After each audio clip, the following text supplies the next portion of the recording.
तुम्हाला जर का आपल्या डायबिटीसची औषधं कमी करायची असतील किंवा बंद करायचा प्रयत्न करायचा असेल तर दोन गोष्टींकडे लक्ष द्यायचं. एक म्हणजे तुमचा आहार आणि दुसरा व्यायाम.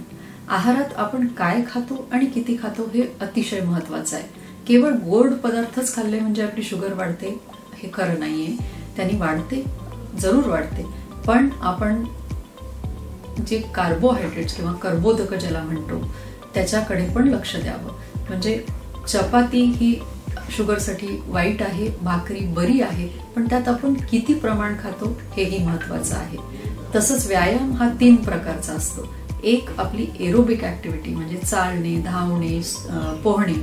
हे म्हणजे एरोबिक ऍक्टिव्हिटी म्हणजे ती आपल्या हृदयासाठी चांगली आहे. योग करणं हे आपलं मानसिक शक्ती वाढवतं, म्हणून योग करणं महत्वाचं आहे आणि ते आपल्याला फ्लेक्सिबल सुद्धा ठेवतं. तिसरं एक रेझिस्टन्स ट्रेनिंग म्हणून येतं की जे तुम्ही आयदर वेट्स वापरू शकता किंवा मग एक रेझिस्टन्स बँड येतो, थेरा बँड म्हणून. ते वापरून जे एक्सरसाइजेस करतो त्यांनी आपलं इन्सुलिन जास्ती प्रमाणात काम करू शकतं. त्यामुळे या 3 प्रकारच्या एक्सरसाइजेस करणं महत्वाचं आहे. सो या 2 गोष्टींकडे जर तुम्ही लक्ष दिलं, तुमच्या आहाराकडे आणि व्यायामाकडे, तर तुम्ही तुमचा डायबिटीस जास्ती चांगल्या पद्धतीने बाळगू शकाल आणि तुमचं मेडिसिन्स किंवा औषधं यांचा डोस किंवा प्रकार वाढण्याची शक्यता कमी आहे.